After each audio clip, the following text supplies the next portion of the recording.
वतीनं मनोज जरांगे यांना जालना मतदारसंघातनं उमेदवारीची मागणी झालेली आहे। पुणे लोकसभेतनं अभिजित वैद्य यांना उमेदवारी द्या। वंचितनं महाविकास आघाडीला हा प्रस्ताव दिलेला आहे। आताची सगळ्यात मोठी बातमी आपण बघतोय, वंचितकडून मनोज जरांगे पाटील यांना जालना मतदारसंघातनं उमेदवारी द्या अशी मागणी करण्यात आलेली आहे। पुणे लोकसभेतनं अभिजित वैद्य यांना उमेदवारी द्यावी अशी ही मागणी वंचितनं केलेली आहे। आताची जी बैठक महत्त्वाची महाविकास आघाडीची पार पडतीये त्याच्यातनं ही महत्त्वाची बातमी समोर येते। वंचितनं यापूर्वी सुद्धा प्रकाश आंबेडकरांनी मनोज जरांगे पाटलांनी आता थेट राजकारणात उतरावं असं म्हटलेलं होतं आणि त्याचबरोबरीनं राजकारणात उतरावं असं म्हटलं होतं आणि त्याचबरोबरीनं त्यांनी आता मागणी केलेली आहे ती म्हणजे वंचितकडूनच मनोज जरांगे पाटील लढण्यास तयार असल्याचं कळतंय आणि म्हणूनच वंचितनं ही मागणी केलेली आहे। आणि जालन्यामध्ये आपण जर बघितलं तर वंचितनं गेल्या वेळेला सुद्धा चांगलीच मतांची खैरात जी होती ती त्यांच्यापर्यंत आलेली होती। या मतदारसंघांमध्ये आमचं लक्ष केंद्रित करून तयारी करत होतो, संघटनेचे बांधणी करत होतो आणि हे जे आम्ही लक्ष केंद्रित केलेलं आहे ते अतिशय पूर्ण ताकदीने आम्ही तिथे तयारी केलेली आहे।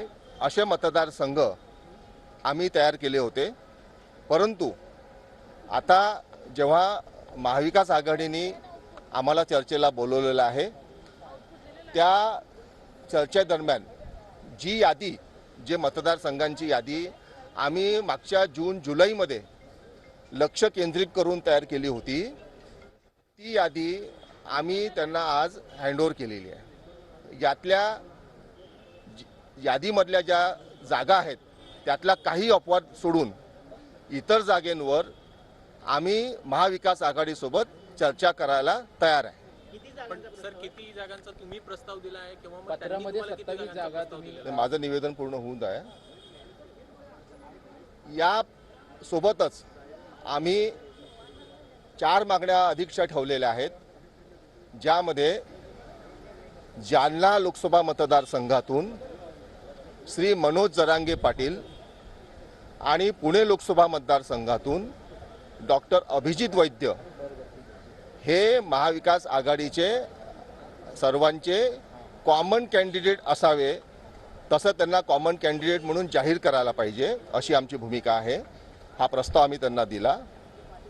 दुसरा प्रस्ताव आम्ही त्यांना दिलेला आहे की महाविकासच्या उमेदवारीमध्ये किमान 15 ओबीसीच्या उमेदवारांना आपण उमेदवारी दिली पाहिजे, ही सुद्धा आम्ही मागणी तिथे ठेवलेली आहे।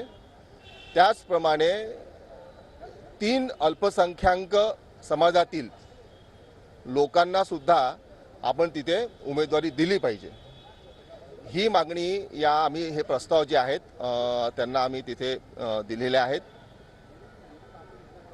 या पूर्ण मागणीचा प्रस्ताव आज त्यांना आम्ही रितसर हँडओव्हर केलेला आहे आणि त्यांना आम्ही विनंती केली की हा जो आम्ही प्रस्ताव आपल्याला दिलेला आहे एकूण 27 जागेंचा प्रस्ताव वंचित बहुजन आघाडीच्या वतीने आम्ही महाविकास आघाडीला दिला। या 27 जागांमध्ये काही जागांचा अपवाद सोडून इतर सर्व जागांवर आम्ही चर्चेकरता तयार आहोत। जागा कुठल्या आणि किती आहेत नाही, त्या आम्ही आता पुढच्या बैठकीत जाहीर करू। आणि किती जागांवरती तुम्ही तडजोड करायला तयार आहात? ज्या आम्ही सांगितले काही अपवादात्मक जागा आहेत ज्याच्यावर आम्ही लक्ष केंद्रित करून सगळ्या जागांवर केंद्रित केलेलं आहे, परंतु काही जागांवर आम्ही कॉम्प्रोमाइज करू शकणार नाही आहे। त्या जागेंचं डिटेल्स जे आहेत आम्ही पुढच्या बैठकीत देऊ त्यांना। किती जागांची मागणी, किती जागा? 27 जागेंची। पण 48 पैकी उमेदवार म्हणजे तुम्ही कोणत्या जागांवर उमेदवार उभं करण्याच्या तयारी? नाही, एक बघा लक्षात घ्या की त्यांच्याकडून जो प्रस्ताव आलेला आहे त्या प्रस्तावामध्ये काही जागांवर तिन्ही पक्षांनी मागणी घेतलेली आहे। एखादी जागा आहे की जेव्हा काँग्रेसने पण मागणी केलेली आहे, शिवसेना पण असं वाटते की त्यांनी ते लढलं पाहिजे, राष्ट्रवादीला पण वाटते ती लढली पाहिजे। आता त्यात आम्ही चौथं जर गेलो तर अजून तणाव निर्माण होईल, आम्हाला तो तणाव निर्माण करायचा नाही आहे आणि म्हणून आम्ही त्यांना हे विचारलं की हा जो कॉन्फ्लिक्ट आहे हा कॉन्फ्लिक्ट आपण कसा रिझॉल्व्ह करू शकतो, यातून तोडगा कसा निघू शकतो, याचं काही मेकॅनिझम आपल्याजवळ आहे का? ते मेकॅनिझम असेल तर आपण सांगायला पाहिजे. आता याच्यामध्ये काय आहे की ज्या शिवसेनेच्या आणि राष्ट्रवादीच्या जागा आहेत त्या संबंधीचा निर्णय जो आहे तो राज्यातच होऊ शकतो, परंतु जिथे काँग्रेस आणि आमचं किंवा काँग्रेस किंवा इतर घटक पक्षांचा जर टाय येत असेल तर त्या जागेचं तोडगा त्याच्यावरचा उपाययोजना कुठे होतील हे आम्ही त्यांना स्पष्ट करायला सांगितलं. जर राज्यात होत असतील तर राज्यात त्यांनी तसं सांगायला पाहिजे की ह्या तोडगा जो आहे हा राज्यातच होईल, किंवा दिल्लीत जर होत असेल त्या तोडगा काँग्रेसच्या जागेंच्या संदर्भामध्ये तर मग आम्ही दिल्लीमध्ये ज्यांच्याशी बोलायचं आहे त्यांनी जर सांगितलं आम्हाला की यांच्याशी बोलल्यानंतर हा इथून तोडगा निघू शकतो तर आमची दिल्लीतल्या नेतृत्वाशी सुद्धा बोलण्याची तयारी आहे. धैर्यवर्धनजी, तुम्ही साधारण 4 बैठकांमध्ये आतापर्यंत आहात. तुम्ही काही कुठच्या जागा, ठोस जागा की ह्या जागा आम्हाला हव्या अशी काही मागणी केली आहे का? नाही, आम्ही त्यांना 27 जागेंची यादी दिलेली आहे ज्याच्यावर आम्ही तयारी करतोय. केंद्रित म्हणजे पूर्ण तयारी आमची केंद्रित आहे त्याच्यावर. नाही, तुम्ही म्हणतात बरोबर आहे, 27 जागांवर तुम्ही तयारी करतात, पण महाविकास आघाडीमध्ये या ठराविक काही जागा आहेत जिथे आम्ही आमचे उमेदवार महाविकास आघाडी या सगळ्या कॉम्बिनेशन मध्ये 27 27 जागाच्या आम्ही मागितल्या त्यांना. महाविकास आघाडीमध्ये तुम्ही 27 जागा मागितल्या, परंतु ऐकून घ्या मी पुन्हा रिपीट करतो, कृपया काळजीपूर्वक ऐका. 27 जागेंची यादी आम्ही त्यांना दिलेली आहे. त्या यादीमध्ये काही जागांवर आम्ही कॉम्प्रोमाइज करणार नाही. काही अपवाद सोडून इतर सर्व जागेंवर आमची चर्चेची तयारी आहे. पण त्या काही जागा कुठल्या आहेत ज्याच्यावर तुम्ही कॉम्प्रोमाइज करणार नाही? त्या जागा आम्ही पुढच्या बैठकीत त्यांना सांगू. संजय राऊतांनी सांगितलं याच्यापुढे बैठक होणार नाही, यापुढे बैठका होणार नाही त्यांनी clear केलं. आमच्या बैठका होणार नाही हे त्यांचा जरी स्टँड असला तरी आम्ही त्यांना कम्युनिकेट करू त्या गोष्टी. नाही, पण खरंच वंचित बहुजन आघाडीला महाविकास आघाडीत यायचं आहे का? कारण याआधी मानपाना मुद्दा झाला, त्यानंतर मसुद्याचा मुद्दा झाला, आता जागांचा मुद्दा आहे, काही क्लिअर होत नाही. तर खरंच इच्छा आहे वंचितची महाविकास आघाडीत सहभागी? मला असं वाटतंय की आम्हाला महाविकास आघाडीमध्ये समाविष्ट करून घ्या यासाठी सगळ्यात जास्त पत्र, सगळ्यात जास्त आमचे स्टेटमेंट्स आलेले आहेत. संघर्ष करून आम्हाला महाविकास आघाडीमध्ये घ्या म्हणून सांगावं लागलं. त्यांनी महाविकास आघाडीमध्ये सामील करतोय असं पत्र देखील दिलं, परंतु निमंत्रित म्हणून आम्ही तिथे सहभागी झालो आणि आम्हाला 100% महाविकास आघाडीमध्ये सहभागी व्हायचं आहे. परंतु आम्ही ज्या आज पत्र दिले, जे प्रस्ताव दिले, त्या प्रस्तावावर महाविकास आघाडीच्या घटक पक्षांनी चर्चा करून निर्णय घ्यावा.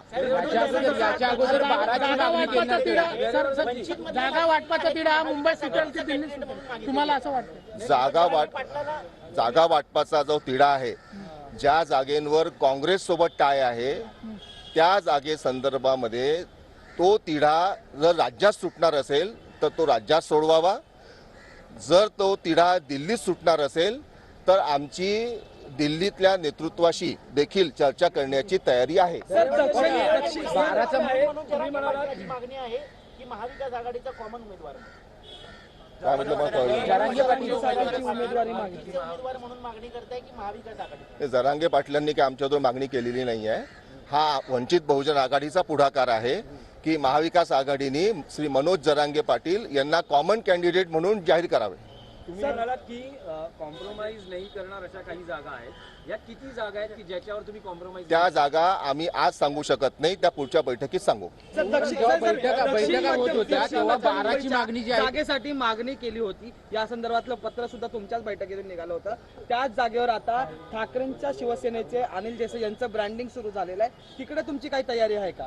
नाही, आमची तयारी जिथे आहे गेल्या जून जुलैपासून त्याची यादी आम्ही आज दिलेली आहे आणि ती यादी तुम्हाला प्रेसला पण आम्ही देतोय. सुरुवातीला 12 जागांची मागणी जी आहे ती आपने मीटिंग की है, क्या प्रस्ताव आपने दिया है, क्या चर्चा हुई है, क्या आपने कंफर्म कोई सीट नंबर्स आपने बताए हैं, क्या प्रस्ताव आपको दिया गया है आज की बैठक?